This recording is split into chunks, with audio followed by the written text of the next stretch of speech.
셋째 주일 예배를 시작하겠습니다. 이 세상은 시작이 있었듯이 언젠가는 끝납니다. 이 세상에 태어난 우리도 언젠가는 이 세상을 떠나야 하는 존재들입니다. 우리는 알파와 오메가이신 하나님 안에서만 우리가 예상하지 못하는 하나님의 영원한 생명을 얻게 될 것입니다. 찬송하는 소리 있어 사랑 기뻐하도다. 하늘 아버지의 이름 거룩하도다. 세상 사람 찬양하자. 거룩하신 하나님께 할렐루야 할렐루야 할렐루야 아멘. 하나님의 나라 권세 영원토록 있도다. 하나님의 영광 나라 거룩하도다. 하늘 보좌 계신 주님 세상 주관하시도다. 할렐루야 할렐루야 할렐루야 아멘. 하나님의 크신 섭리 그대로 되도다. 우리 아버지의 뜻은 거룩하도다. 주여 속히 임하셔서 기쁜 날을 주옵소서. 할렐루야 할렐루야 할렐루야 아멘 아멘. 우리 모두의 하나님, 이 세상과 그 안에 모든 것들을 창조하시어 지금처럼 존재하게 하셨고 이 순간에도 신비한 방식으로 통치하시는 분은 오직 하나님이라는 사실을 믿습니다. 우리로 예수 그리스도 안에서 참된 평화를 얻고 그의 사랑 안에서 자유와 기쁨을 얻게 하신 하나님을 높이 찬양합니다.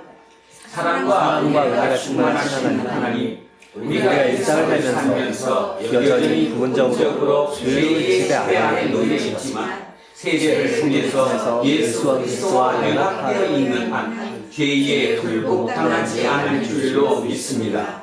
지금 믿음과 희망의 사랑 안에서 우리의 운명 전체를 하나님 손에 맡기는 심정으로 예배드립니다. 우리 중 어느 한 사람도 영적으로 방관자는 않거나 소리 들지 않도록 붙들어 주십시오. 우리 주 예수 그리스도의 이름으로 기도합니다. 아멘. 자비로우신 하나님, 우리를 불쌍히 여겨 주십시오. 부활 생명을 약속으로 받았는데도 여전히 죄와 죽음에 대한 두려움으로 흔들릴 때가 많습니다. 경건의 모양에 머물러 있을 뿐이지 경건의 능력에 휩싸이지 못했기 때문입니다.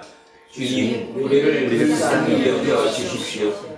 지난 한 주간에도 더 많은 소유와 더 많은 소비가 마치 구원인 것처럼 선전하는 세상의 강요와 유혹을 거부하지 못했습니다. 이웃을 경쟁의 대상으로 몰아가는 희대정신에 맞서지도 못했습니다.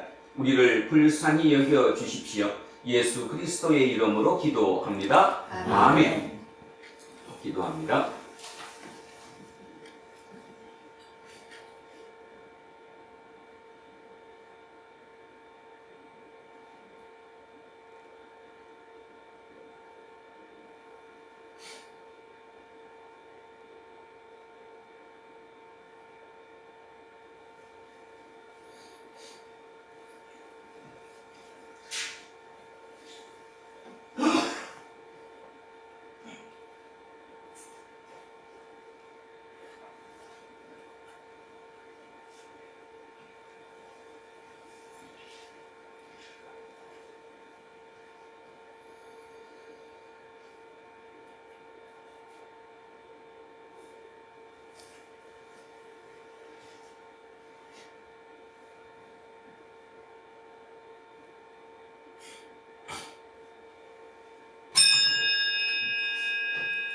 만일 우리가 우리 죄를 자백하면 그는 미쁘시고 이로우사 우리 죄를 사하시며 우리를 모든 불의에서 깨끗하게 하실 것이요.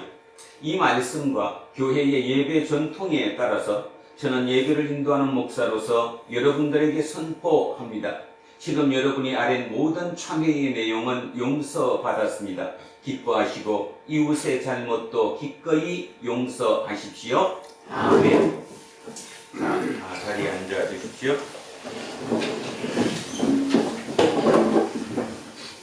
찬송가 92장 찬송하겠습니다. 92장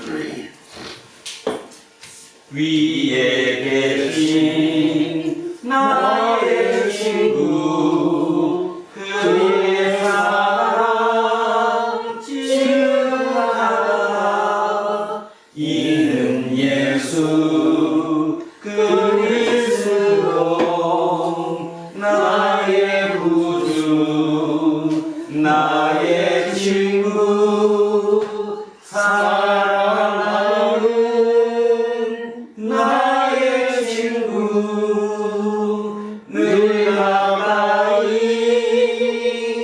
계시도다 그의 사랑 놀랍도다 변함없는 나의 친구 나를 위해 죽으시고 나를 구원하셨으니 기쁨으로 경배하며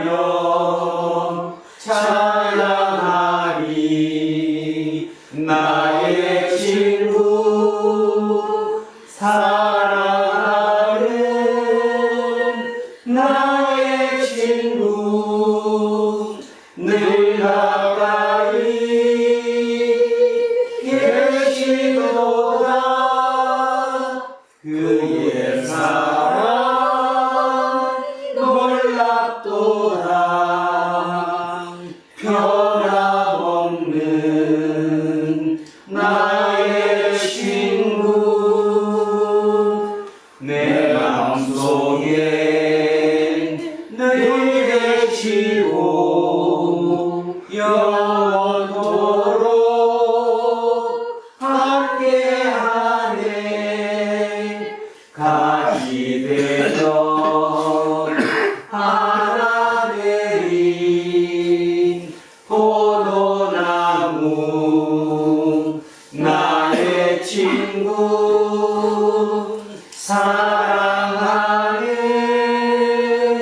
사랑하는 나의 친구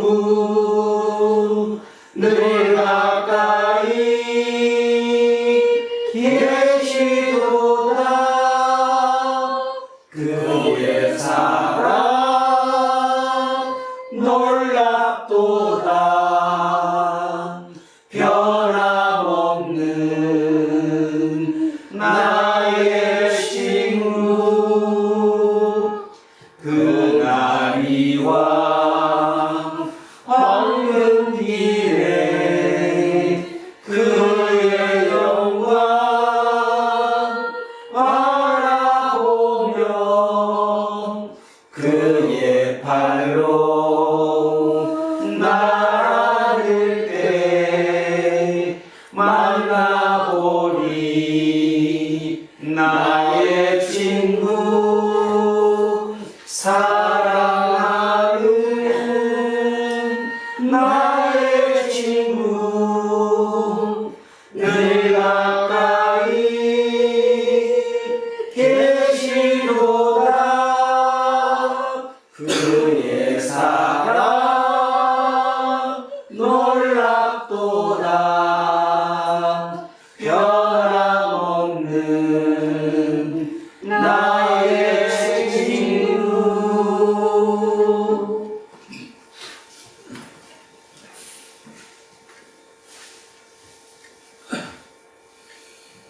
생명의 근원이 되시고 만물을 창조하신 주 하나님, 지난 한 주간도 주님의 은혜 가운데 저희를 안전하게 지켜주심에 감사드리며 오늘 성전에 모여서 주님께 찬양과 예배를 드리오니 홀로 영광 받으시옵소서. 아멘. 어느덧 계절은 변함없이 가을을 지나 차가운 겨울로 접어들고 있습니다.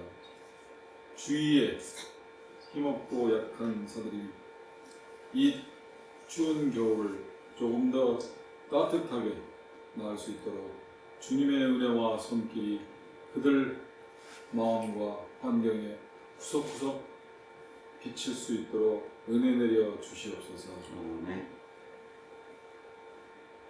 지난 로마서의 성경을 통하여 사도 바울의 여정과 그가 말씀하신 고백의 말씀을 들으면서 돌이켜봤을 때 저희 젊은이들에게 조금 더 현실의 세계보다는 미시보다는 조금 더 거대하고 담론과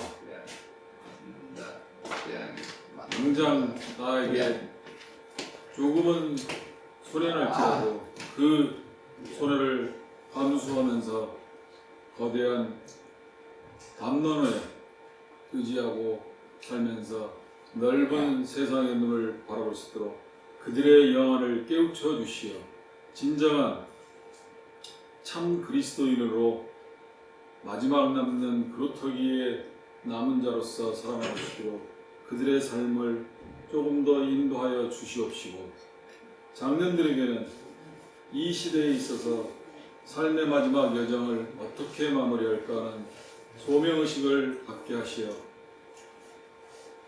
우리 두란노의 공동체가 진정한 이 사회의 근본과 본이 되는 삶이 될 수 있도록 모든 이들에게 우리의 삶이 본보기가 될 수 있도록 저희들을 이끌어 주시옵소서. 오늘 단위에 세우신 목사님 영육간의 강건함을 허락하시어 목사님의 입술을 통하 선포되는 말씀 한마디 한마디가 우리 성도들 가슴 깊이 아루새기어서 우리가 이 땅의 삶을 살아나가는 데 있어서 진정한 현실의 기준보다는 오로지 주님의 말씀과 주님의 마음을 헤아려가는 그런 진정한 참 일꾼으로 거듭나게 하옵소서. 오늘도 예배에 참석하지 못하는 모든 이들에게도 은혜의 축복을 내려 주시옵시고 뒤에 묵묵히 교회에 헌신하고 계신 성도들에게도 또한 은혜 내려 주시옵시며 우리가 앞으로 이 땅을 살아가는 데 있어서 조금 손해나더라도 그 손해를 진정한 축복으로 감사드리오며 고난도 그 다가올 영광의 여정이라 생각하고 그런 승리하는 마음으로 저희를 살기를 간구드리오며 이 모든 말씀을 우리 주 예수 그리스도의 이름으로 기도드리옵나이다. 아멘. 인사하겠습니다. 조금 손해보고 삽시다. 조금 손해보고 삽시다. 하나님 사랑합니다. 하나님 사랑합니다. 목사님을 사랑합니다. 목사님을 사랑합니다. 문수님을 사랑합니다. 이문수님을 사랑합니다. 김재우님을 사랑합니다. 김재우님을 사랑합니다. 이영옥님을 사랑합니다. 이영옥님을 사랑합니다. 이으뜸님을 사랑합니다. 이으뜸님을 사랑합니다. 이영민님을 사랑합니다. 이영민님을 사랑합니다. 윤정숙님을 사랑합니다. 윤정숙님을 사랑합니다. 이연승님을 사랑합니다. 이연성님을 사랑합니다. 안병관님을 사랑합니다. 안병관님을 사랑합니다. 천요셉님을 사랑합니다. 천요셉님을 사랑합니다. 동영님을 사랑합니다. 이동영님을 사랑합니다. 이정근님을 사랑합니다. 이정근님을 사랑합니다. 재세님을 사랑합니다. 김재세님을 사랑합니다. 우리 김종희님을 사랑합니다. 우리 모두를 사랑합니다. 기도하겠습니다. 생명의 말씀으로 세상을 창조하고 충만하게 하시는 하나님, 주님의 말씀은 어두운 세상에서 바른 길을 안내해주는 등불이며 영적으로 궁핍한 세상에서 영혼을 풍요롭게 하는 참된 양식입니다. 우리로 주님의 말씀을 받아 깨우쳐서 그 뜻에 순종하고 그 말씀과 더불어 살아가도록 인도해 주십시오. 예수 그리스도의 이름으로 기도합니다. 아멘. 첫째 말씀 다니엘로 가겠습니다. 구약 성서 1245쪽입니다. 구약 성서 1245쪽. 다니엘 7장 9절에서 14절까지 말씀입니다. 1245쪽 다니엘 7장 9절에서 14절까지 말씀입니다. 찾으셨으면 한 목소리로 합독하십니다. 내가 보니 왕자가 놓이고 옛적부터 항상 계시기가 좌정하셨는데 그의 옷은 희가 눈 같고 그의 머리털은 깨끗한 양의 털 같고 그의 보좌는 불꽃이요 그의 바퀴는 타오르는 불이며 불이 강처럼 흘러 그의 앞에서 나오며 그를 섬기는 자는 천천히요 그 앞에서 우시어 선 자는 만만이며 심판을 베푸는데 책들이 펴 놓였더라. 그때에 내가 작은 불이 말하는 큰 목소리로 말미암아 주목하여 보는 사이에 짐승이 죽임을 당하고 그의 시체가 상한 바 되어 타오르는 불에 던져졌으며 그 남은 짐승들은 그의 권세를 빼앗겼으나 그 생명은 보존되어 정한 시기가 이르기를 기다리게 되었더라. 내가 또 밤 한상 중에 보니 인자 같은 이가 하늘 구름을 타고 와서 예전부터 항상 계신 이에게 나아가 그 앞으로 인도되매 그에게 권세와 영광과 나라를 주고 모든 백성과 나라들과 다른 언어를 말하는 모든 자들이 그를 섬기게 하였으니 그의 권세는 소멸되지 아니하는 영원한 권세요 그의 나라는 멸망하지 아니할 것이니라. 아멘. 성시교독 시편 93편으로 가겠습니다. 872쪽입니다. 872쪽 시편 93편 말씀입니다.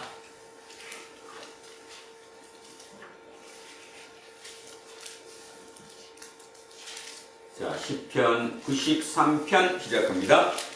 여호와께서 다스리시니 스스로 머리를 입으셨도다. 여호와께서 능력의 옷을 입으시며 띠를 띠셨으므로 세계도 견고히 서서 흔들리지 아니하는도다. 주의 보좌는 예로부터 견고히 섰으며 주는 영원부터 계셨나이다. 여호와여 큰 물이 소리를 높였고 큰 물이 그 소리를 높였으니 큰 물이 그 물들을 높이나이다. 높이 계신 여호와의 능력은 많은 물소리와 바다의 큰 파도보다 크니이다. 여호와여 주의 증거들이 매우 확실하고 거룩함이 주의 집에 합당하니 여호와는 영원 무궁하시리이다. 아멘. 둘째 말씀 요한계시록으로 가겠습니다. 맨 뒤쪽 요한계시록입니다. 398쪽입니다. 398쪽 요한계시록 1장 4절에서 8절까지 말씀입니다.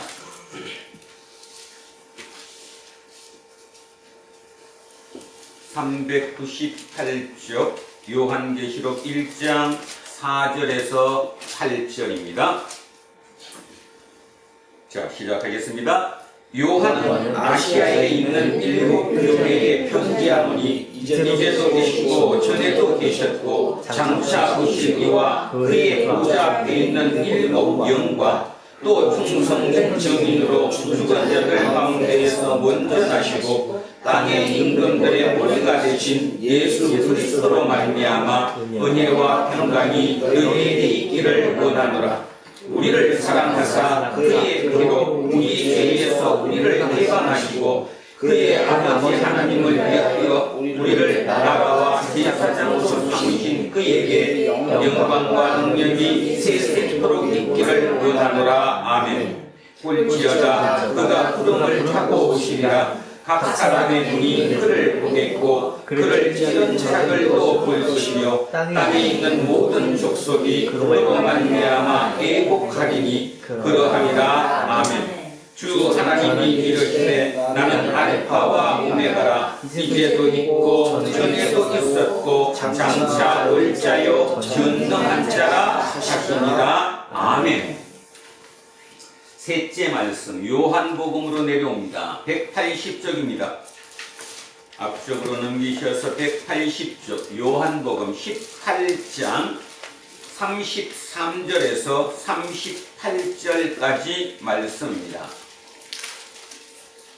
380쪽 요한복음 18장 33절에서 38절입니다. 시작합니다. 이에 빌라도가 다시 관정에 들어가 예수를 불러 이르되 내가 유대인의 왕이냐? 예수께서 대답하시되 이는 내가 스스로 하는 말이냐? 다른 사람들이 나에 대하여 내게 하는 말이냐? 빌라도가 대답하되 내가 유대인이냐? 내 나라 사람과 대제사장들이 너를 내게 넘겼으니 내가 무엇을 하였느냐? 예수께서 대답하시되 내 나라는 이 세상에 속한 것이 아니니라. 만일 내 나라가 이 세상에 속한 것이었더라면 내 종들이 싸워 나로 유대인들에게 넘겨지지 않게 하였으리라. 이제 내 나라는 여기에 속한 것이 아니니라. 빌라도가 이르되 그러면 내가 왕이 아니냐? 예수께서 대답하시되 내 말과 같이 내가 왕이니라. 내가 이를 위하여 태어났으며 이를 위하여 세상에 왔나니 곧 진리에 대하여 증언하려 함이로라. 무릇 진리에 속한 자는 내 음성을 듣느니라 하시되 빌라도가 이르되 진리가 무엇이냐 하더라. 아멘. 오늘 주신 말씀입니다. 요한복음 1장 1절에서 5절까지 말씀입니다. 142쪽입니다. 요한복음 1장 1절에서 5절 말씀입니다. 자, 천천히 오늘 주신 말씀 같이 읽겠습니다. 태초에 말씀이 계시니라. 이 말씀이 하나님과 함께 계셨으니 이 말씀은 곧 하나님이시니라. 그가 태초에 하나님과 함께 계셨고 만물로 말미암아 지원바 되었으니 지은 것이 하나도 그가 없이는 된 것이 없느니라. 그 안에 생명이 있었으니 이 생명은 사람들의 빛이라. 빛이 어둠에 비치되 어둠이 깨닫지 못하더라. 아멘. 오늘은 영원으로부터 온 메시지입니다. 영원으로부터 온 메시지라는 제목으로 하나님의 말씀의 은혜를 나누고자 합니다. 자, 오늘부터 요한복음이 시작됩니다. 시작하기 전에 부탁드릴 말씀이 있습니다. 요한복음으로 한번 온전히 사로잡혀 보시기를 소망합니다. 복음서 중에 복음서라고 얘기하고 복음의 꽃이라고 부르는 요한복음. 어렵기는 하지만 현대과학을 통해서 또 우리의 시성을 통해서 어느 정도 근접할 수 있으리라고 생각합니다. 집중하셔서 요한복음 끝나실 때까지 한번 제대로 해 주셨으면 고맙겠습니다. 자, 오늘은 시 한 편을 읽으면서 출발하죠. 주보 뒷면에 시를 제가 한번 읽겠습니다. 제목, 자유는 강력한 사로잡힙니다. 자유는 강력한 사로잡힙니다. 자유가 아니면 나는 죽음이다. 자유는 얽매인데 하나 없는 걸림없음이 아니다. 자유는 강력한 사로잡힘, 모든 것들에 얽매이지 않고 그 모든 것들의 최종 목적인 단 하나의 뿌리 박음이다. 사람은 나무와 같아 속박으로는 자랄 수 없는 것. 그러나 나무는 안다.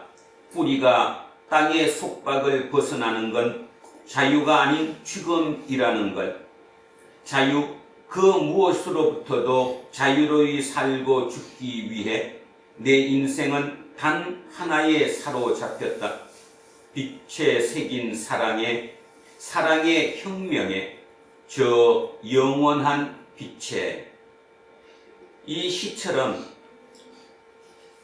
우리는 어느 한 군데 사로잡힘, 완벽한 강력한 사로잡힘에 사로잡히면 우리 인생의 변화가 일어나죠.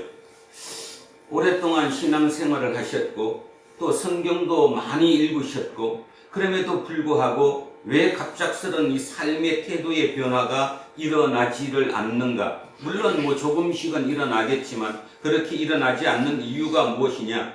강력히 사로잡히지 못했기 때문입니다. 강력히 사로잡힌다는 게 뭐냐? 다른 말로 얘기하면 성령 충만이기도 한데 우리는 이런 얘기를 들으면 그냥 나는 가만히 있는데 어떤 타력에 의한 무엇인가가 와서 나를 사로잡고 그렇게 하는 것이라고 생각하기가 참으로 쉽습니다. 성령 충만이 무엇입니까? 영에 충만한다는 말은 내가 거기에 사로잡히게 된다는 뜻이죠.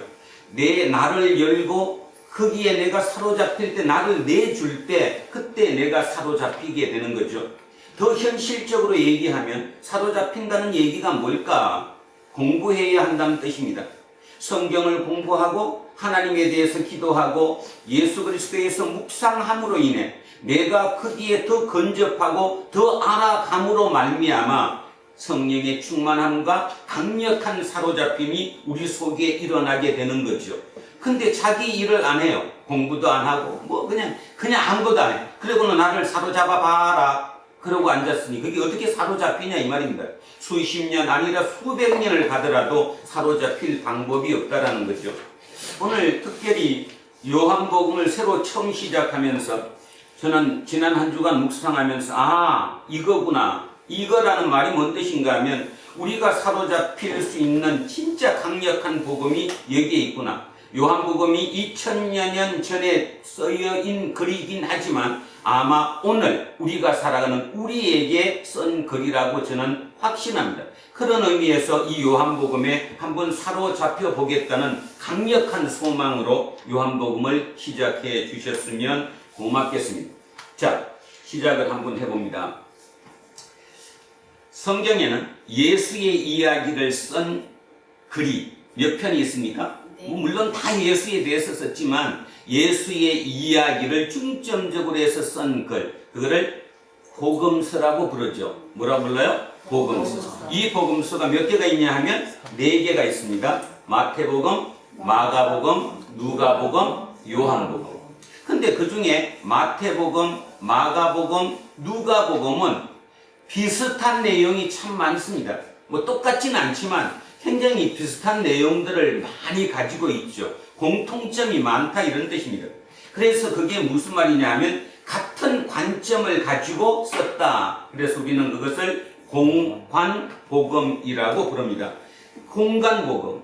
근데 이 공간복음은 언제 쓰여졌냐 하면 대개 60년대에 써졌습니다. 머리를 잘 쓰셔야 합니다. 이제 60년대에 써졌습니다. 60년대. 그런데 요한복음은 그와 한 세대 뒤에 쓰여졌습니다. 한 세대면 대충 몇 년을 한 세대라고 그러죠? 30년. 30년이 한 세대죠. 자식을 놓을 수 있는 기간이 30년 세대로 가니까. 그래서 결국은 앞에 있는 공간복음, 마태복음, 마가복음, 누가복음보다 한 세대 뒤에 쓰여진 복음서가 요한복음이다. 자, 여기서부터 우리는 이제 시작을 한번 해보겠습니다. 왜 써졌을까? 아니, 이미 한 세대 전에 60년대에 복음서가 3개가 있고 그 복음서를 통해서 그 공동체에 같이 그 글을 읽어가면서 신앙을 생활을 하는 공동체가 이미 생겼는데 왜 하필 이미 30년이나 지나서 한 세대가 지나서 다시 복음서가 쓰여졌을까? 여기에 이제 우리는 의문을 가져야 합니다. 자, 그리고 또 하나, 한 세대가 넘쳤다면 대개 몇 년도에 써졌을까요? 90년대죠. 90년도. 그러니까 다시 얘기하면 앞에 있는 세 개의 복음서가 60년대에 쓰여졌다면 이거는 한 세대 뒤니까 90년대에 쓰여진 겁니다. 자, 여러분 머릿속에 참 그려보십시오. 이스라엘이 망했습니까? 안 망했습니까? 예루살렘이 망했습니다. 로마에 의해서 완전히 다 폭파되었습니다. 망했죠. 언제? 70년에. 그러니까 쉽게 말해서 72년에 전쟁이 완전히 끝나긴 했지만 보통 우리는 70년에 망했다고 생각합니다. 그러면 이미 이스라엘은 망했어요. 뿔뿔이 다 흩어졌어요. 나라가 없어졌어요. 그런 상태에서 또 몇 년이 지난 거예요. 지금 90년 되면 20년이 더 지나서 이 복음서가 쓰여졌다는 거예요. 야, 그러면 이게 왜 써졌을까가 어렴풋하게나마 떠오릅니다. 왜 써졌을까요? 자, 이렇게 한번 해보죠. 유대인들이 망했습니다.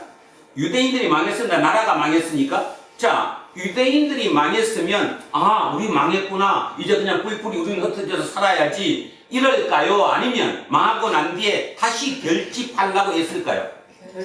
그렇죠. 다시 우리 결집해서 뭉치려고 엄청나게 애를 쓰겠죠. 그러면 그들을 하나로, 나라가 이미 망했는데 하나로 뭉칠 수 있는 것은 뭡니까? 육체입니까? 정신입니까? 정신이에요. 그러면 그 정신의 구심점이 되는 게 유대인들은 가지고 있어요. 그게 뭐예요? 하나님. 유대교죠. 유대교. 근데 유대교는 이미 성전이 파괴되고 없어졌어요. 그러니 뭐를 통해서 회당이라고 부르는, 우리 회당이라 부르죠. 지금 우리 교회처럼 지역 곳곳에 있는 회당, 그 유대인 회당을 중심으로 다시 한번 자기들이 살아나기 위해서 묶어야죠. 강력한 묶음을 가져야 돼요. 그러려면 그 중에 조금 삐딱한 사람들을 다 쫓아내야 돼, 안 쫓아내야 돼? 아니요, 아우러야 돼. 저렇게 착하셔야 됩니다. 자, 나라가 없어졌어요. 민족이 없어지는 거예요, 지금. 그 민족이 그래도 우리 다시 한번 우리 뭉쳐서 살아내자 해서 각 지역에 있는 회당을 중심으로 뭉쳤어요. 그 회당을 똘똘히 아주 강력하게 뭉치기 위해서는 그 중에 삐딱한 사람들을 다 내쫓아야 되는 거예요. 그 삐딱한 사람들이 누굴까? 바로 세례 요한을 추종했던 사람들, 예수를 추종했던 사람들이에요. 그럼 여러분들은 아니 세례 요한을 추종했거나 예수를 추종했는데 왜 그들이 회당에 있습니까? 회당에 있죠. 그 말이에요. 지금 종교생활이 지금 우리는 당연하게 예수 그리스도가 교회에 이렇게 따로 하지만 그때만 해도 그냥 뭐의 아류였죠? 유대교의 한 아류였어요. 그리고 독자적으로 살 수가 있어요? 없어요? 그들은? 없어요. 그러니까 그들은 큰 힘인 누구에게 기대고 사는 거예요? 유대교에 기대서 사는 거예요. 그러니 생각을 잘 하셔야 합니다. 그 유대교에 있는 그 사람들이 세례 요한을 추종하는 추종자들과 예수를 추종하는 추종자들을 완전히 밖으로 다 내쫓는 거예요. 그런데 문제가 있습니다.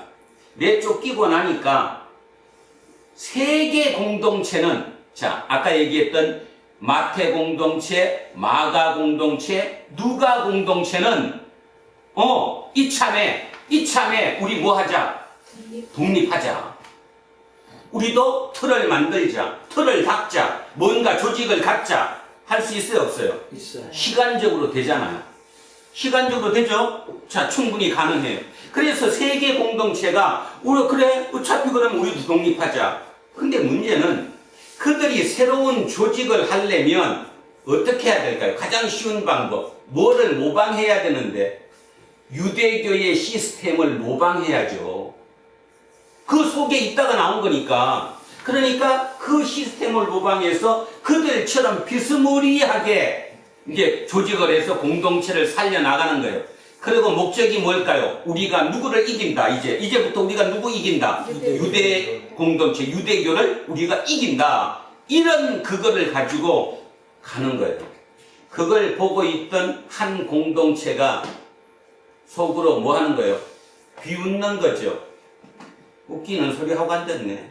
예수님 지금 십자가 돌아가신 지 30년, 이제 겨우 한 60년 지나가는데 그 세대를 못 버티고 뭐를 다 잊어버렸어. 처음에 그 복음, 예수 그리스도가 십자가에 돌아가시고 나를 위해 구원하셨고 돌아가셨고, 그죠? 그 모든 어떤 종말적인 사상이나 이런 게 다 사라져버리고 이제는 하나의 기득권의 종교로 유대교과 경쟁해서 그들을 이기는 걸 목적으로 하는 공동체로 자리 잡는 게 말이 되냐라고 생각했던 사람들이 있었을까요? 없었을까요? 있었겠죠.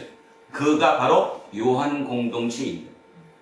요한 공동체. 그래서 제가 이렇게 말을 장황하게 한 이유는 제대로 보라는 뜻입니다. 지금까지 수없이 요한복음을 읽고 뭐를 읽었지만 왜 안 변하느냐? 그냥 그거 같다 이렇게 하니까.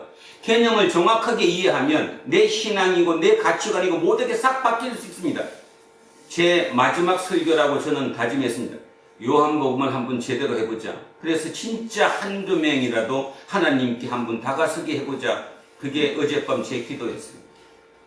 가능하다고 생각하고, 그리고 요한복음 1장을 시작하면서 묵상을 하면서 이거다. 진짜 2024년 이 혼란한 시기에 우리가 사로잡힐 수 있는 것, 뿌리 박을 수 있는 곳이 바로 이 요한복음이구나, 그 생각을 가졌더랬습니다. 그래서 졸지 마시고 진짜 내가 집중하고 나를 한번 열고 한번 거기에 빠져보시기를 진짜 소원합니다. 자, 그러면 정리를 이렇게 합니다. 요한복음은 왜 생겼다고요? 요한 공동체가 누구를 비판하면서 생겼다?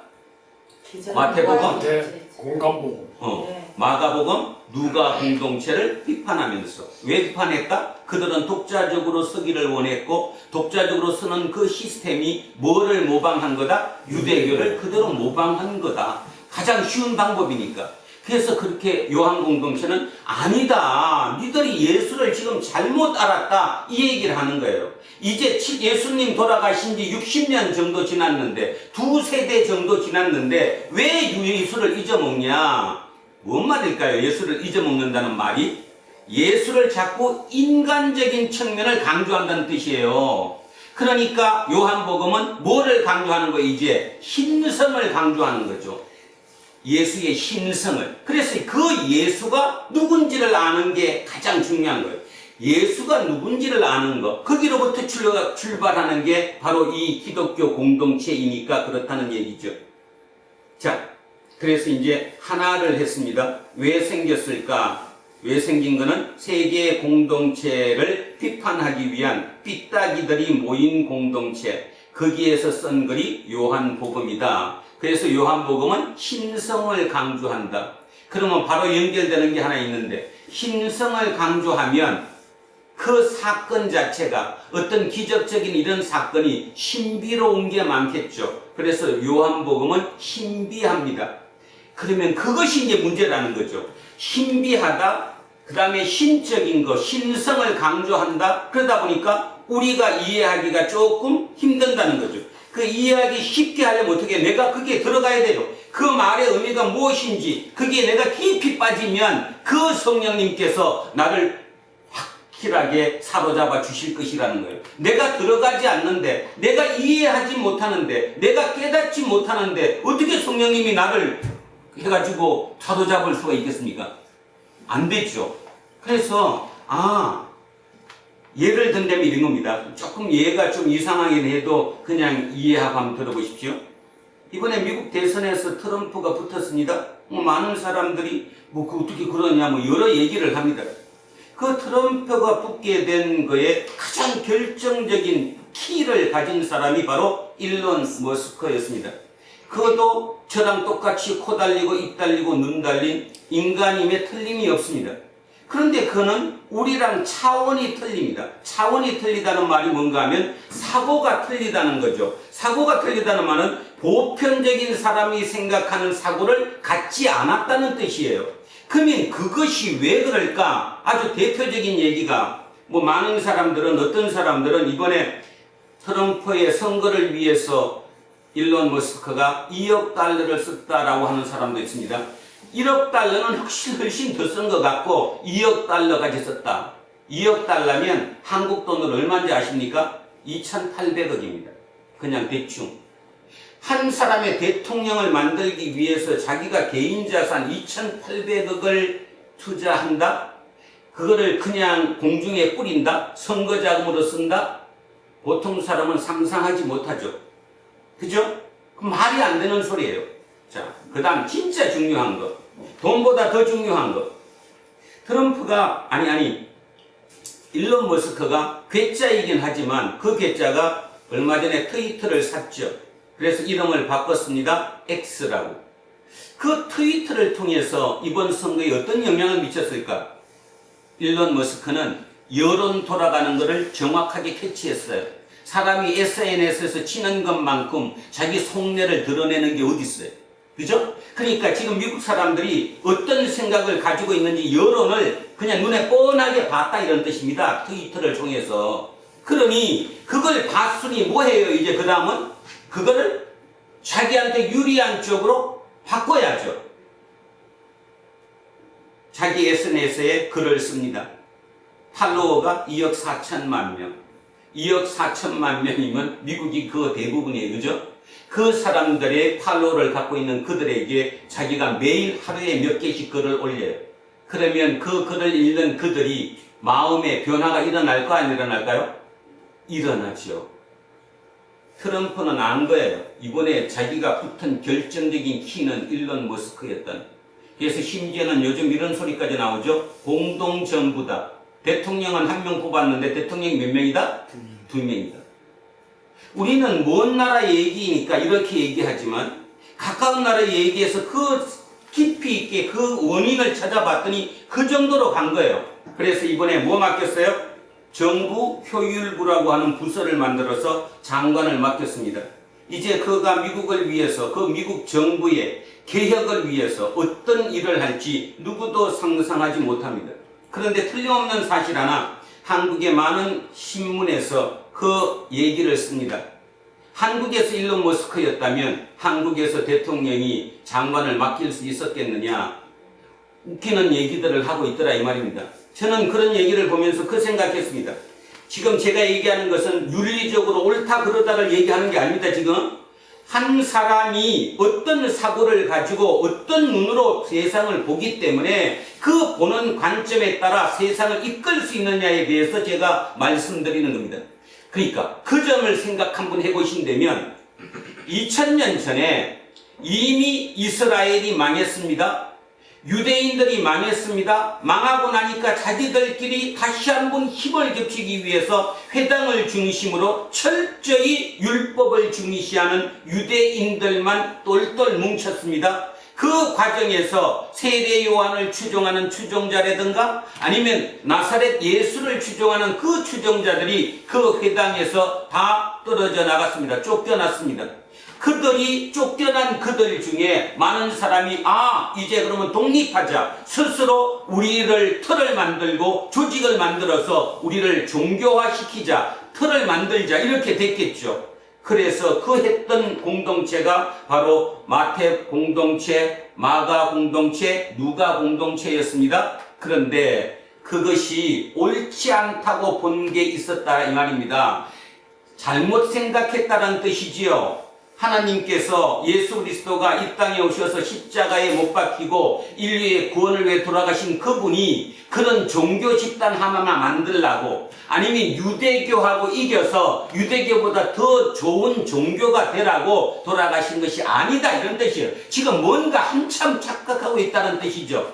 그러면 그분이 누구냐는 거죠. 그 글을 쓴 요한 공동체가 도대체 어떤 공동체냐 이걸 알아야 된다는 거예요.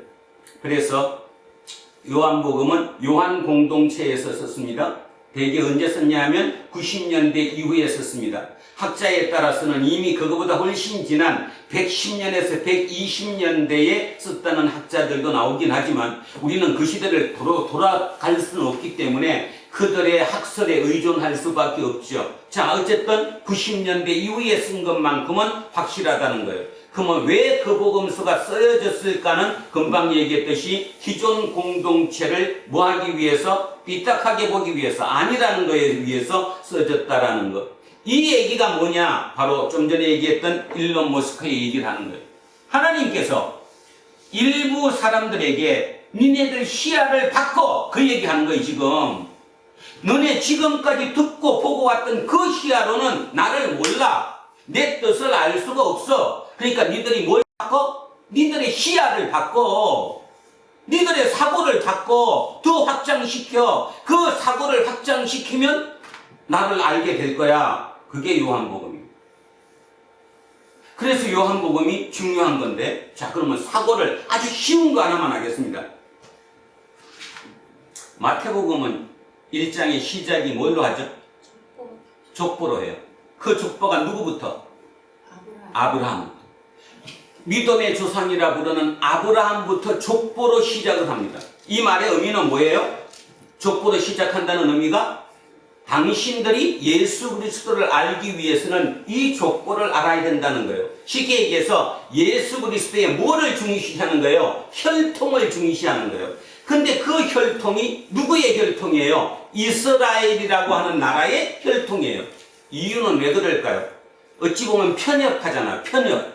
그죠? 편협한 이유가 뭐예요? 마태복음 자체가 누구를 위해서 써진 복음서예요? 유대인들을 위해서 써진 복음서예요. 그러니까 이해가 가죠. 유대인들을 위해서 써진 복음서니까 당신들이 예수를 알기 위해서는 예수가 어느 혈통에서 나왔다는 걸 알아야 된다. 그래서 아브라함부터 출발합니다. 마가복음은 어떨까요? 마가복음 시작은 뭐예요? 기억이 안 나죠? 마가복음 시작은 세례 요한입니다. 마가복음은 세례 요한으로부터 출발합니다. 이 뭔 말입니까? 세례 요한을 알아야 누구를 아는 거예요? 예수를 아는 거예요. 그러면 시야가 어떻게 됐어요? 더 좁아졌어요. 뭐보다? 마태보다 마가가 시야가 더 좁죠. 자, 이유. 어느 게 먼저 써졌을까요? 마태가 먼저 써졌을까요? 마가가 먼저 써졌을까요? 마가가. 그래서 마가가 먼저 써졌어요. 그러니까 마가가 쓰여질 때는 그런 개념 생각하지 않고 그냥 예수가 어떻게 나왔다. 그래서 예수를 이해하기 위해서는 세례 요한부터 이해를 해줘야 된다. 그래서 그걸로 끝나요. 자, 누가복음은 어떻게 시작합니까? 누가복음 세례 요한의 잉태부터 출발하죠. 그러니까 결국은 누가복음은 세례 요한과 예수의 탄생 이야기로부터 출발합니다. 근데 중요한 게 있어요. 세례 요한과 누구의? 예수의 탄생 이야기로 출발하는데 3장에 넘어가면 족보가 나옵니다. 누가복음에도. 근데 그 족보가 아브라함부터 시작하는 게 아니라 아브라함에서 어디로 올라가요? 아브라함에서 노아로 올라가고 노아에서 아담으로 올라가요. 뭔 말이에요? 시선이, 시야가, 사고가 어떻게 됐어요? 확장됐어요. 이유, 왜 확장됐을까? 왜 그걸 확장시켰을까? 아브라함까지 놔두지 왜 아담까지 올라갔을까? 모든 인류를 위한다는 거죠. 누구까지 포함? 이방인까지 포함. 그래도, 자, 그러니까 잘 이해하십니다. 그런데도 불구하고 어찌됐건 새 복음서의 시야는, 시선은, 시각은 그냥 혈통적인 것, 그 다음 인류의 역사를 통한 것, 그 정도 범위를 벗어나지 않습니다. 그러니까 결론, 아주 그냥 노골적으로, 직설적으로 얘기하면 인성을 중시했어요? 신성을 중시했어요? 인성을 중시한 거죠. 그죠? 그런데 망했어요, 안 망했어요? 이스라엘이 망했어요. 그죠? 그래서 이제 어떻게 해야 될까가 문제가 나온 거예요. 자, 요한복음은 뭘로 시작하느냐? 자, 시작해 보겠습니다. 졸지 마시고 잘 한번 들어보세요. 열면 성령이 여러분 속에 충만할 겁니다. 아는 만큼 충만합니다. 그죠? 안 그럴 수가 없잖아요. 내가 모르는데 어떻게 충만을 해? 내가 아는 깊이까지 공부를 들어가면 그만큼 내가 더 충만해지는 거예요. 자, 요한복음은 이렇게 출발합니다. 태초에 말씀이 계십니다. 대단하죠? 언제로 넘어갔어요? 태초. 자, 태초가 이제 뭐냐의 문제죠. 태초, 아르케입니다. 헬라어로 아르케인데, 태초에 말씀이 계십니다. 그럼 이 태초 하면 여러분 머릿속에 뭐 딱 떠오르는데? 창세기 1장 1절이 떠오르죠. 창세기 1장 1절 뭐예요? 태초에 하나님이 천지를 창조하시니라. 태초에 하나님이 세상을 창조하시니라. 천지를 창조하시니라. 태초에가 나옵니다. 그런데 그 태초에와 이 태초에는 단어로는 같은 태초란 말을 썼지만 틀립니다. 어떻게 틀릴까요? 창세기의 태초는 태초에 하나님이 천지를 창조하시니라. 언제예요? 때가? 천지를 창조하는 때예요. 그게 태초예요. 근데 여기의 태초는 언제일까? 여기의 태초는 창조하기 이전이에요. 하나님이 세상을 창조하기 이전 어느 상태, 그 상태가 태초, 아르케라는 거예요. 아르케. 자, 여기부터 오늘 이것만 아셔도 여러분은 많이 지식적으로 열릴 것이고 세상 생각 속에 사고가 많이 변하고 올 겁니다. 일론 머스크가 문제입니까? 일론 머스크 이 땅에서 자기 개인적으로 돈 벌고 세상의 인류를 위해서 화성에다가 기지를 건설하고 좋습니다. 그러나 그것이 끝이잖아요. 우리의 것은 거기에 대해서는 안 되잖아요. 내 개인으로 한 명이 그렇게 화성에 가서 잘 살고 장만한다, 모든 인류를 위해서 내가 뭐 한다, 그거로 끝나는 건 아니잖아요. 자, 태초. 이 아르케가 뭐냐라는 거죠. 아르케는 다시 얘기합니다. 하나님께서 세상을 창조하시기 이전의 상태. 이 이전을 태초라고 부른다. 그러면 이 태초의 말씀이 계시니라. 이 말씀이 하나님과 함께 계셨으니 이 말씀은 곧 하나님이시니라. 그가 태초에 하나님과 함께 계셨고 만물이 그로 말미암아 지은 바 되었으니 지은 것이 하나도 그가 없이는 된 것이 없으니라. 자, 요한복음은 태초로부터 출발했다고 얘기했습니다. 태초. 그러면 이제 창조로 한번 가보죠. 우리는 태초, 천지 창조 그러면 너무 많이 들었기 때문에 그냥 막연해요. 아, 그런가 보다. 자, 이제 구체적으로 한번 들어가 보자고요.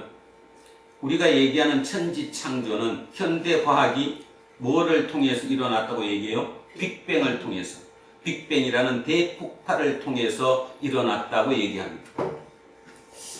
그래서 어떤 목사님들은 빅뱅을 믿을 수 없다고 얘기하는 거죠. 하나님이 창조하셨지 무슨 빅뱅을 벌써 출발했느냐. 여러분은 어떻게 생각하시는지 저는 모르겠습니다. 저는 그렇게 생각합니다.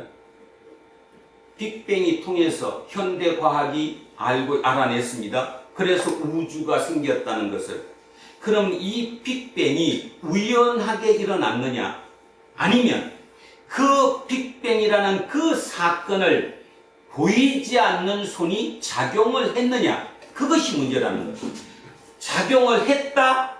그러면 여러분은 신앙인이고, 작용하지 않았다? 그냥 우연히 그냥 폭발하다가 그렇게 생긴 것 뿐이다. 우연이라고 생각하면 여러분은 신앙인이 아닙니다.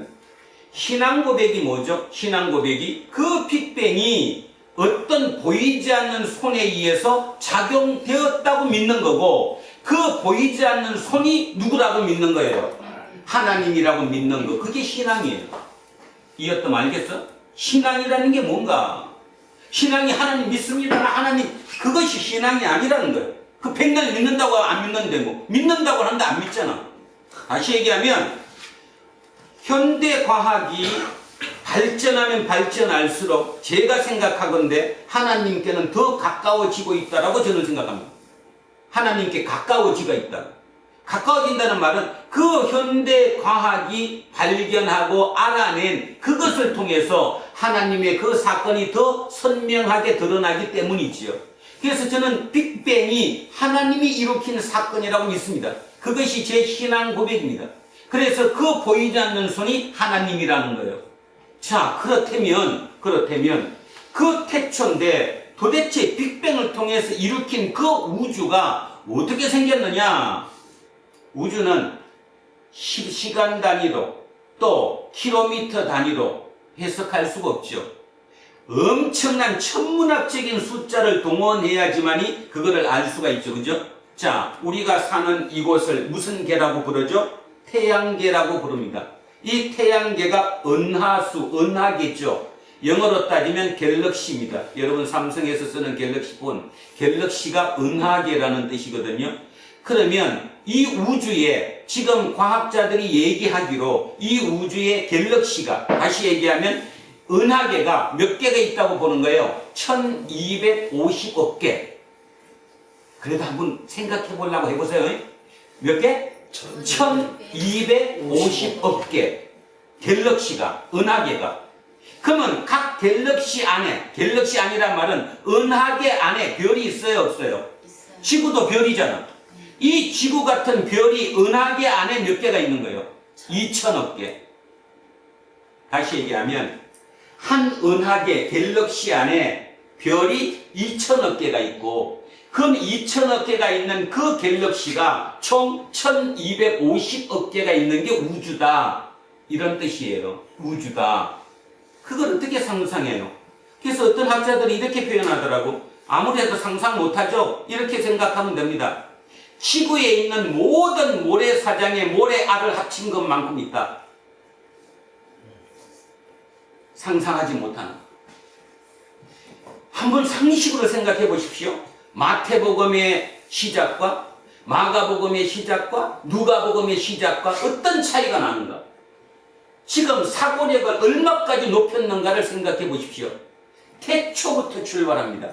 그것을 만들기 이전. 그러면 저는 이번에 이거를 묵상하면서 웬만한 게 해결이 다 됐습니다.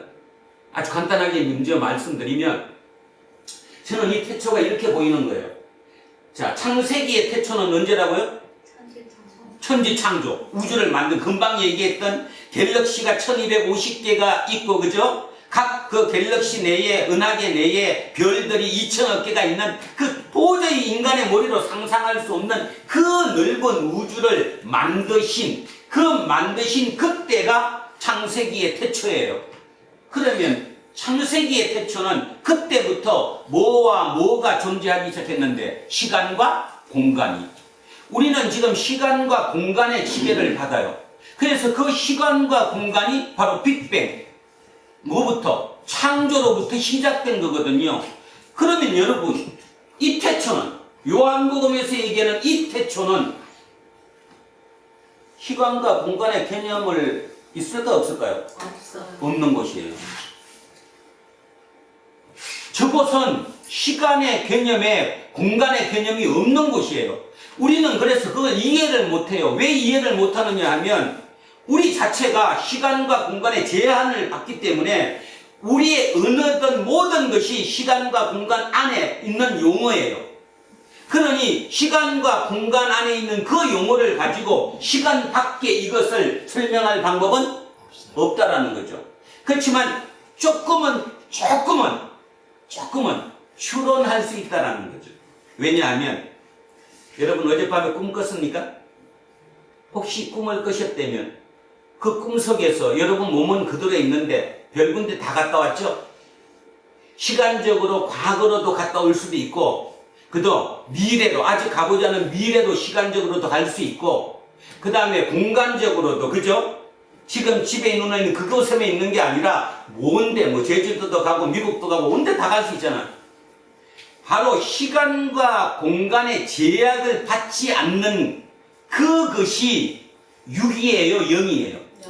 0이죠. 그래서 우리는 그게 간접적으로 체험하는 거예요. 시간과 공간을 제한을 받지 않는 것을 간접적으로, 영적으로 우리는 체험하는 거죠. 그래서 여러분 성령은 지금 이곳에도 있을 수 있고 미국에도 있을 수 있고 저 아프리카 어느 나라에도 같이 있겠죠. 모든 곳에 같이 있을 수 있는 거예요. 뭐가? 성령이, 영이니까. 그래서 우리는 영적으로 체험할 수 있어요. 시간과 공간의 개념을 초월하는 어떤 것을 우리는 영적으로 체험할 수 있다는 거죠. 그 영적으로 체험했던 그것이 실제 물리적으로 체험할 수 있는 곳, 그곳이 이곳일 거다라는 거죠. 그래서 이 태초가 다른 말로 뭐예요? 여러분, 용어 중에 시간의 경계를 넘어서는 것, 시간의 경계에 갇히지 않는 것을 뭐라고 그러죠? 영원. 영원. 그래서 하나님은 뭐해요? 영원하시요. 하나님은 시간과 공간에 갇히지 않아요. 우리는 갇히지만. 그래서 이곳이 영원이에요. 그러면 영원에도 몸이 있어요, 없어요? 몸의 부활을 믿습니다. 우리는 그렇게 고백하잖아. 그죠? 몸이 있어요. 그 생명이 뭐예요? 영생. 여기에 태초에 있는 이 생. 이곳이 또 어딜까요? 하나님 나라.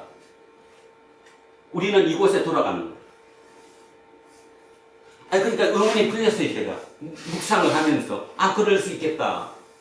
바로 이 태초입니다, 이 태초. 다시 얘기합니다. 그 무변광대한, 진짜 상상할 수 없을 정도의 그 넓은 우주, 그 너머, 시간과 공간의 제한을 받지 않는 그 시간과 공간을 초월한 어떤 차원이 존재할 거다. 그 차원이 신적인 차원인데 그 신적인 차원이 바로 태초다. 태초. 미가서 5장 2절 한번 찾아볼게요. 미가서입니다. 미가서 5장 2절이에요. 미가서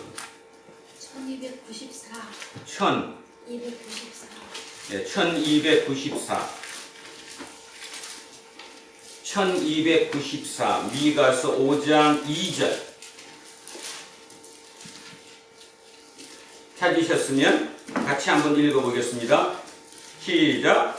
베들레헴 에브라다야, 너는 유다 족속 중에 작을지라도 이스라엘을 다스릴 자가 내게서 내게로 나올 것이라. 그의 근본은 상고에 영원에 있느니라. 거기 상고에 있죠. 이 상고에, 이 단어가 아르케입니다. 뭔 말이에요? 그럼 아르케, 금방 앞에서 태초, 이게란 이 태초. 지금 여기서 얘기하는 이 태초가 여기 있는 근본은 상고예요. 그러면 지금 미가서 5장 2절에 이게 지금 누구의 예언이에요? 예수님의 예언이죠. 예수님이 어디에, 근본이 어디에서 오신 분이라는 거예요, 지금? 태초에서 오신 분이라는 거죠. 그리고 어디에 있는 거예요? 영원에 있는 분이잖아요. 그죠? 그래서 이 태초는 영원이에요. 시간의 틀을 벗어나는 곳, 시간의 경계를 벗어나는 곳이에요. 공간의 개념을 벗어나는 곳. 그래서 이곳이 영원이고, 바로 이곳에서 누가 왔다고요? 예수님이 이 땅에 오셨다라고 미가서에 예언되어 있다, 이런 뜻입니다. 그분이에요, 그분이 예수 그리스도다, 이런 뜻이죠. 자, 그래서 이 태초. 그러면 결국 모든 게 해결되죠. 여러분 궁금했던 거 있는데 이거 어떻게 설명 한번 해보세요. 예수님이 돌아가시고 난 다음에, 부활하신 다음에 예수님의 제자들은 두려워서, 왜 두려워요? 모든 사람이 이제 예수쟁이들 잡아갖고 이제 들어가니까, 그죠?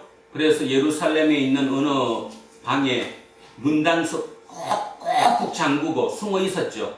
근데 그 숨어 있는 그곳에 예수님이 짜자잔 하고 나타나셨어요, 안 나타나셨어요? 성경에 기록되어 있잖아. 그거 뭘로 설명할 거예요? 아니, 예수님이, 부활하신 예수님이 문도 다 잠궈놓고 자기들이 숨어 있는 그곳에 그냥 턱 나타나셨다니까요. 그걸 뭘로 해석할 거냐? 뭐예요? 차원의 이동이죠. 차원의 이동이라는 게 뭡니까? 다시 얘기하면 이 태초가 어떤 차원일 거 아니에요? 신적인 차원. 그 신적인 차원은 뭐와 뭐를 지배를 받잖아요? 시간과 공간의 지배를 받지 않으니까 충분히 가능한 거죠. 우리가 지금 생각으로 제주도도 가고 생각으로 의식도 가고, 그죠? 어디든지 갈 수 있듯이 영적으로는 충분히 가능하죠. 단지 인간은 물리적으로는 못하죠. 육체를 갖고는 못하지만 영이니까 가능할 거 아니에요? 자, 또 있습니다. 뭐가 있죠? 그 뭔 도상이지? 엠마오 가는 도상에 예수님이 같이 길을 걸어가시다가 나중에 그 제자들이 예수님을 알아보는 눈을 떴어요, 안 떴어요? 떴으니까 예수님이 어떻게 됐어? 사라지셨어요. 뭘로 설명할까요? 차원의 이동이 일어난 거라고 하는 거예요. 차원의 이동이. 시간과 공간의 개념이 없는 이 태초라는 이곳, 상고라고 하는 이곳에 계셨던 그 분이 모든 곳에 같이 편만하게 있다가 같이 이동이 가능하다라는 거예요. 또 있습니다. 성경에 보면 같은 시간대에 예수님이 부활하신 예수님이 어디에 있었고 예루살렘 나사렛에도 있었고 예루살렘에도 나타나셨습니다. 동시간대에 나사렛에도 나타나시고 예루살렘에도 나타나셨어요. 이해가 안 가죠? 바로 그런 거. 그 모든 거. 그 다음 마지막 예수님이 부활승천했다고 나옵니다. 그 부활승천했을 때 뭐라고 표현돼요? 사도행전 1장 9절에 보면 위로 올라가셨다가 사라지셨다고 나오죠. 뭐가 일어난 거예요? 차원의 이동이 일어난 거죠. 그러면 충분히 그게 이해가 가능한 거예요. 완벽한 이해는 불가능하더라도 말 그대로 시간과 공간의 그 제한 속에 사는 우리가 우리의 언어로 어렴풋하게나마 이해할 수 있다는 거예요. 바로 그 태초부터 출발하는 게 무슨 복음이에요? 요한복음. 그래서 딱 하고 나니까 이거 진짜네. 마태, 마가, 누가가 아니네.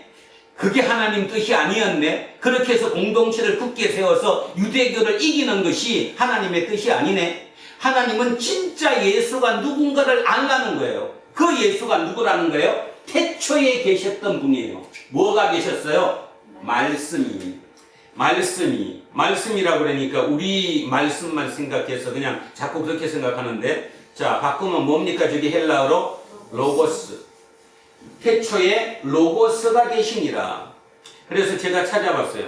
일본어 성경에는 말씀으로 해석됐더라. 그러니까 말씀 원자, 한문으로 원자, 말씀 원자를 썼고요. 중국어 성경에는 길도자를 썼습니다.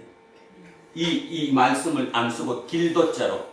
그러니까 각 나라별로 그 사람들이 알아들을 수 있는 용어가 치환, 바뀌어진 거예요. 중국 성경에는 뭐라고 저게? 우리 보통 도라고 얘기하는 도. 일본 성경에는 말씀 원자 그대로 썼고. 그러니까 그걸 보면서 우리 쓰고 있는 이 개신교 성경은 일본에서 번역된 거거든요. 이 성경이 일본에서 번역됐다고. 일본 선교사하고 일본에서 번역돼 갖고 한국으로 갖고 온 거고, 캐톨릭 성경, 그러니까 보통 천주교라고 얘기하는 천주교 성경은 중국에서 번역돼 갖고 들어온 거고 틀려요. 그래서 그런 의미에서 따져보면, 그래서 여기가 왜 천주예요? 중국 한문으로 하나님이 뭐예요? 하늘에 계시는 천주. 그래서 천주교잖아요. 그죠? 같은 개념이라는 거예요. 그러니까 어디서 해석되느냐 틀린데, 바로 이 말씀이 로고스라는 거예요. 그러면 이 말씀이 뭐냐? 로고스가 뭐냐?가 중요한 거죠. 자, 요한복음이 기록된 시기가 언제라고요? 90년대. 그러면 이미 예수님이 돌아가신 지는 2세대가 지났고, 그 다음에 기존의 복음서가 기록된 거는 1세대가 지났어요. 그리고 이미 유대인들은 나라를 잃어버렸어요. 나라가 멸망했어요. 그렇다면 이 기독교가 가야 할 길이, 대상자가 누구여야 해요? 이방인들이어야 하죠. 그 이방인들 중에서도 그래도 조금 배운 사람들, 그죠? 그래서 그들은 헬라의 문화에 익숙했던 사람, 헬라 문화에 익숙했던 사람들은 이 로고스를 알아들었어요. 자, 그러면 헬라의 문명에 익숙했던, 그들의 문명에서 살았던 사람들이 로고스에 익숙했다는 말이 뭐냐? 헬라 철학 중에 스토아 철학이라고 있습니다. 한 분쯤은 들어보셨을 거예요. 스토아 철학은 이 세상의 우주가, 이 세상이 조화롭게 움직이고 있다.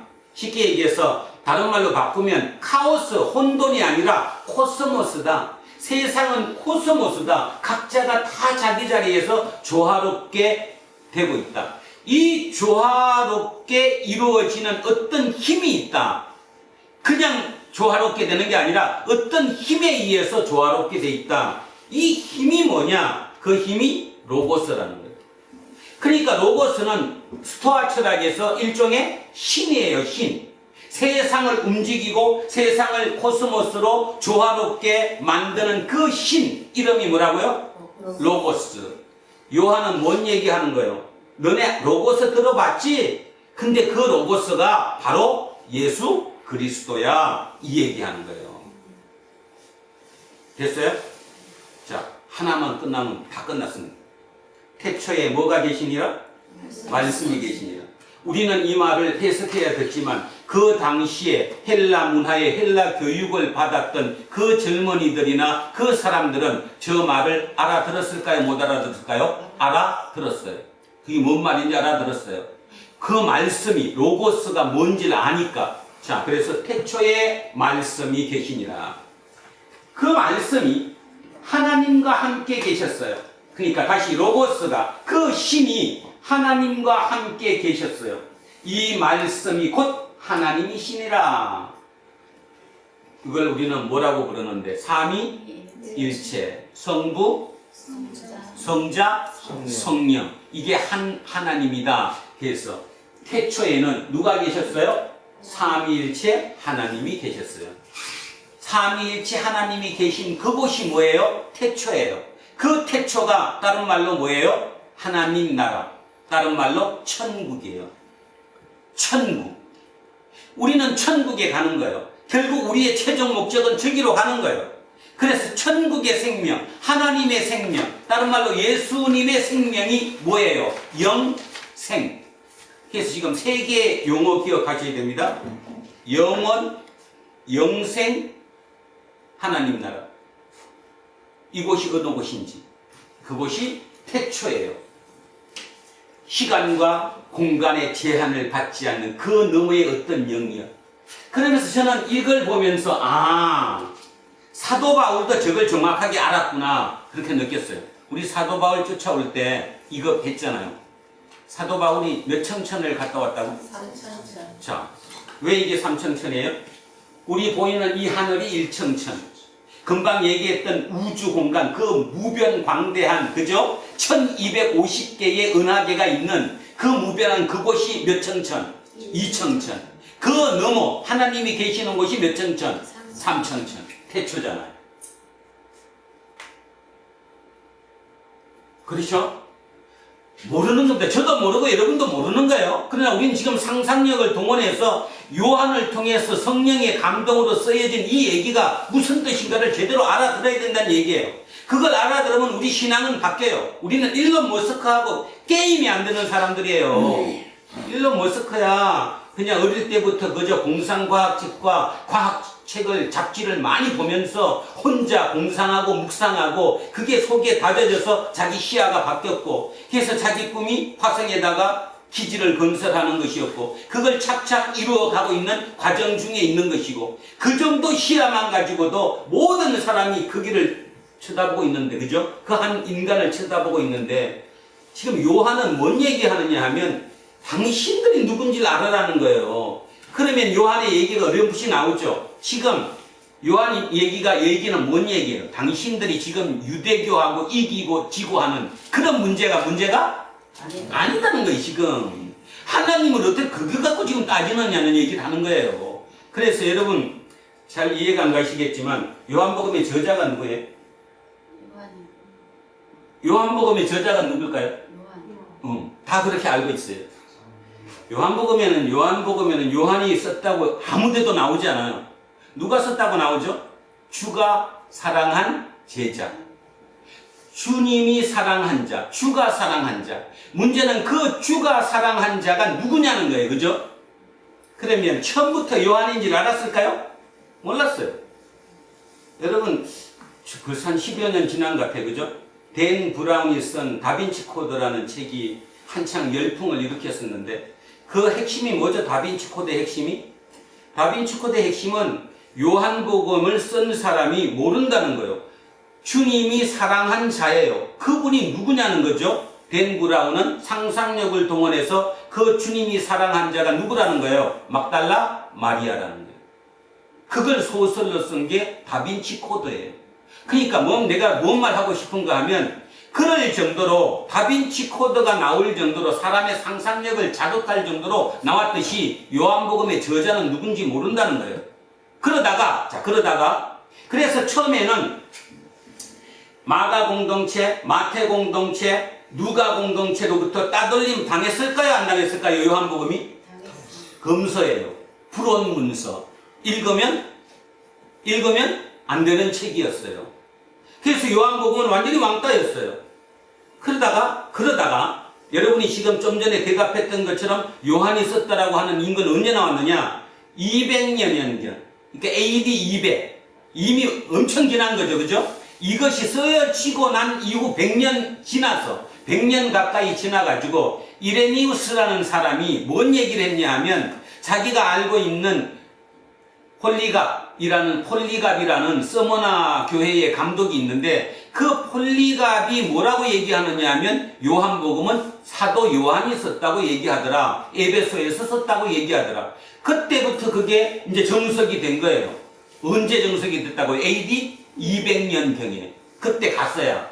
그래서 요한이 썼다고 되니까 이제 어디에서? 기존 공동체였던 마태 공동체, 마가고 공동체, 누가 공동체에서 이 경전을, 이 요한복음을 받아들이게 된 거예요. 같은 제자니까. 그리고 새롭게 해석한 거예요, 이제.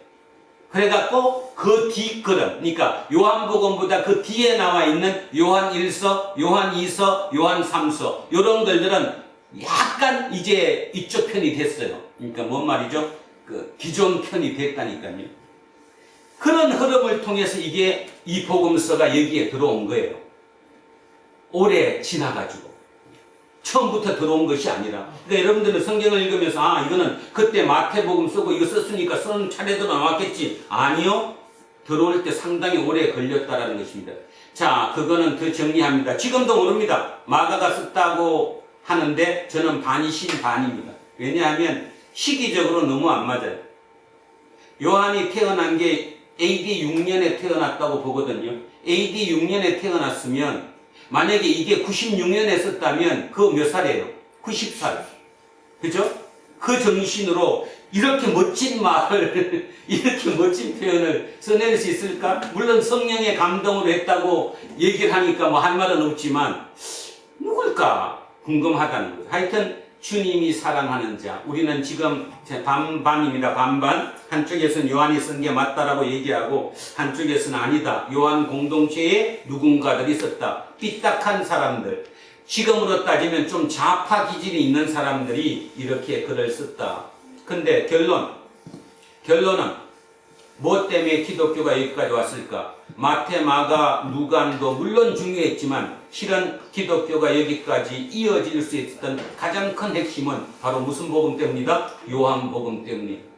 지금도 마찬가지고. 그래서 요한복음은 신성을 강조한다, 신비를 강조한다. 그 말의 의미가 어디부터 출발됐느냐? 바로 이 태초라는 말에서 출발되었다. 그리고 개인적으로 내가 이걸 묵상하면서 이 태초라는 거에 모든 것이 연결될 수 있다는 걸 깨달았다. 태초는 시간과 공간의 제한을 받지 않는 그 틀 밖의 어느 곳이다. 고로 저것이 바로 시간적으로 영원이다.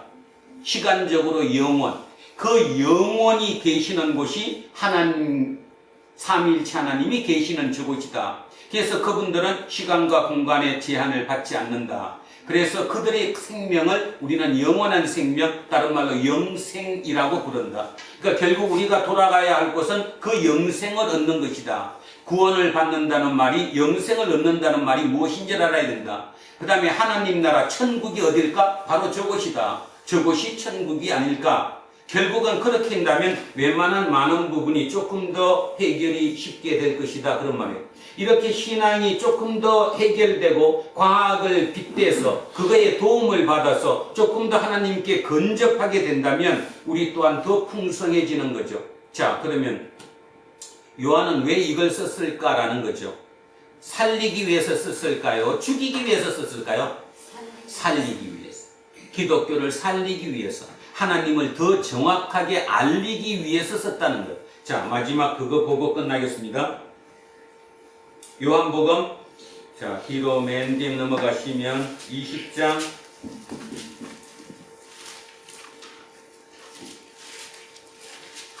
얘가 이걸 왜 썼다고 나오잖아. 자, 20장 30절 31절이네요. 183쪽 아니면 184쪽? 183쪽 아니면 184쪽에 요한복음 20장 30절 31절 위에 이렇게 적혀 있습니다. 이 책을 기록한 목적. 그러니까 요한이 왜 이걸 썼느냐가 나오죠. 같이 읽습니다. 시작. 예수께서 제자들 앞에서 이 책에 기록되지 아니한 다른 표적도 많이 행하셨으나 오직 이것을 기록함은 너희로 예수께서 하나님의 아들 그리스도이심을 믿게 하려 함이요 또 너희로 믿고 그 이름을 힘입어 생명을 얻게 하려 함이니라. 결론이 나왔죠. 생명을 얻게 한대요. 요한복음에서 생명은 다른 말로 영생이에요. 영생을 얻게 하기 위한 거예요. 그러면 그 생명이 뭐라는 거예요? 이거라는 거잖아. 결국 예수를 알아야지만 우리는 이곳으로 돌아간다는 거예요. 그걸 정확하게 알리기 위해서 자기는 이거를 썼다 이런 뜻입니다. 자, 그래서 1절 말씀까지 해결이 됐습니다. 같이 읽습니다. 태초에 말씀이 계시니라.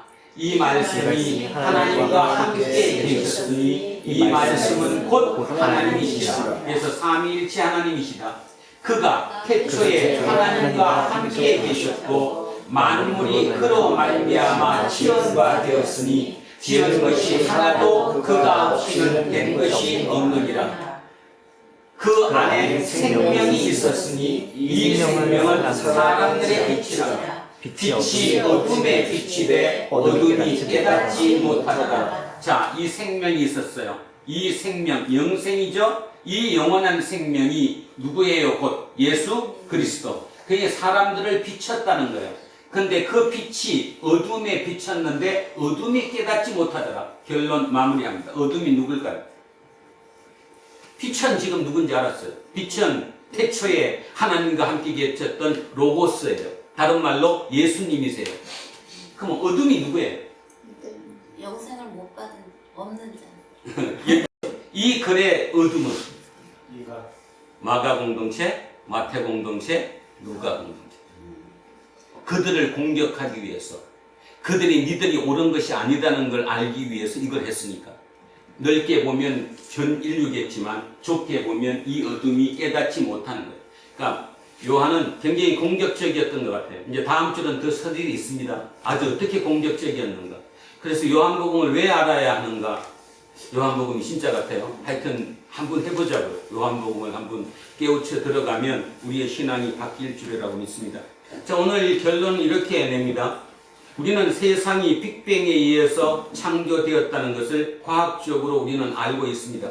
그 빅뱅이 우연하게 일어났느냐 아니면 어떤 보이지 않는 손에 의해서 일어났느냐, 그것이 가장 문제다. 그럴 때 결국은 그 빅뱅이 어떤 힘에 의해서 일어났다면 그 이룬 힘이 누구냐라는 거죠. 그 힘이 누구라는 거예요? 하나님이라는 거다. 그것이 바로 신앙 고백이다.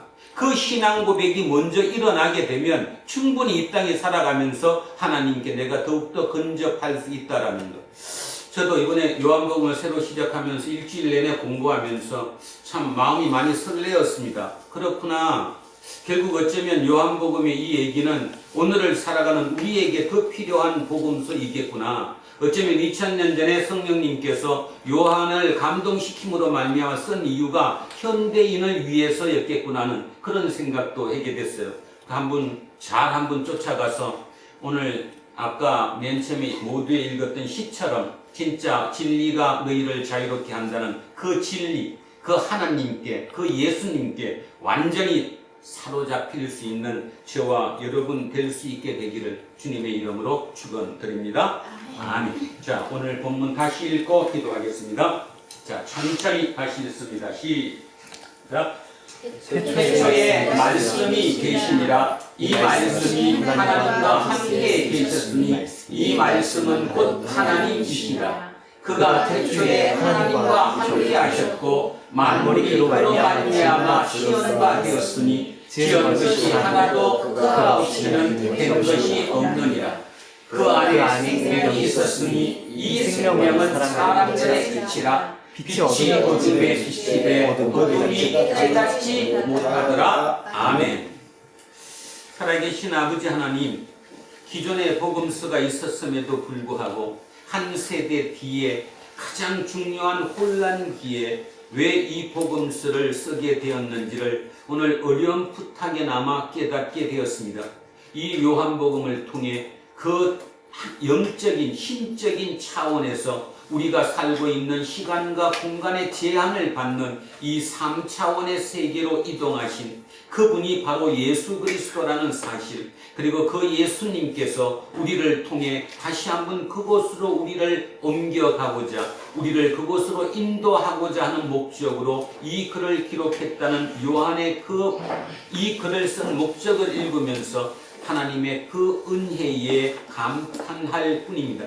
그 하나님의 은혜를 온전히 깨닫게 하시고 그 온전히 깨닫을 수 있을 만큼 우리의 공부의 지식이 날로 더욱더 확장될 수 있기를 바랍니다. 이 땅에 살아가는 많은 인류 중에서도 그 인간들 중에 조금 시선이 확장된, 시각이 확장된, 시야가 확장된 그 사람들을 우리는 4차원의 존재라고 부르기도 하고 괴짜라고 부르기도 하면서 그들을 은연중에 존경하며 그들을 따라가기를 원합니다. 그럴 정도로 이 땅의 세상의 새로운 틀을 바꾸는 힘이 그들에게서 나오는 것처럼 요한복음을 통해 새로운 하나님의 세계를 펼쳐준 그 요한 그 기록이 오늘을 살아가는 우리에게 온전히 사로잡히게 되어 우리의 모든 이 땅의 삶이 자유로운 삶이 될 수 있도록 우리를 이끌어 주십시오. 감사드리며 거룩하신 우리 주 예수 그리스도의 이름으로 기도합니다. 아멘. 자, 찬송가 96장 찬송하겠습니다. 96장입니다. 예수님은 누구신가? 우는 자의 위로왕, 없는 자의 풍성이며 천한 자의 높음과 잡힌 자의 노인되고 우리 기쁨 되시네.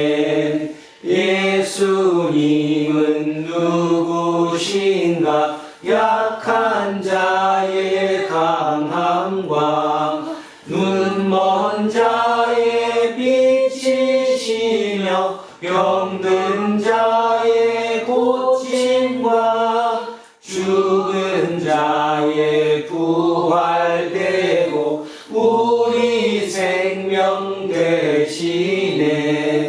예수님은 누구신가? 주한 자의 정함과 죽을 자의 생명이며 죄인들의 중보와 멸망자의 구원되고 우리 평화 되시네. 예수님은 누구신가? 온 교회의 머리왕, 온 세상의 구주시며 모든 왕의 왕이요 심판하실 주님 되고 우리 영광 되시네. 다 자리에서 일어서십시오. 사도신경으로 신앙 고백 드리겠습니다. 나는 전능하신 아버지 하나님 천지의 창조주를 믿습니다. 나는 그 유일하신 아들 우리 주 예수 그리스도를 믿습니다. 그는 성령으로 잉태되어 동정녀 마리아에게서 나시고 본유 빌라도에게 고난을 받아 십자가에 못 박혀 죽으시고 장사들이 사흘 만에 죽은 자 가운데서 다시 살아나셨으며 하늘에 오르시어 전능하신 아버지 하나님 우편에 앉아 계시다가 거기로 오셔서 살아있는 자와 죽은 자를 심판하러 오십니다. 나는 성령을 믿으며 거룩한 공교회와 성도의 교제와 죄를 용서하는 것과 몸의 부활과 영생을 믿습니다. 아멘. 내게 있는 모든 것을 아낌없이 드리네. 사랑하고 의지하며 주만 따라 살리라. 주께 드리네.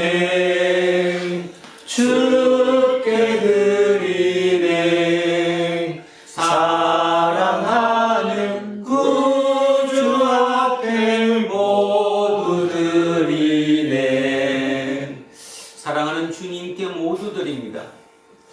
사랑하셔서 태초에부터 그 신적인 차원에서 시간과 제한의 공간을 받는 3차원의 이 세계로 옮겨오신, 그래서 우리를 이끄시고 다시 구원의 길을 여정을 가시는 그 예수님의 그 풍성한 은혜에 감사드리며, 우리 또한 그 예수님을 더욱더 알게 되고 그 예수님의 영의 충만함으로 말미암아 이 땅의 삶이 온전한 삶이 될 수 있도록 이끌어 주시겠다는 그 희망의 부푼 마음까지 이 예물에 담아 주님께 올려드리오니, 이후의 모든 시간마다 온전히 우리가 주님 속에서 자유로운 삶을 살아갈 수 있도록 우리를 축복해 주십시오. 감사드리며 거룩하신 우리 주 예수 그리스도의 이름으로 기도합니다. 아멘. 우리는 세상이 읽고 있는 성경이다. 우리는 세상이 원하는 신앙 고백이다. 우리는 세상이 관심을 받는 설교다. 하늘에 계신 우리 아버지, 아버지의 이름을 거룩하게 하시며 아버지의 나라가 오게 하시며 아버지의 뜻이 하늘에서 같이 땅에서도 이루어지게 하소서. 오늘 우리에게 일용할 양식을 주시고 우리가 우리에게 잘못한 사람의 용서해 주는 것 같이 우리 죄를 용서하여 주시고 우리를 시험에 빠지지 않게 하시고 악에서 구하소서. 나라와 권능과 영광이 영원히 아버지의 것입니다. 아멘.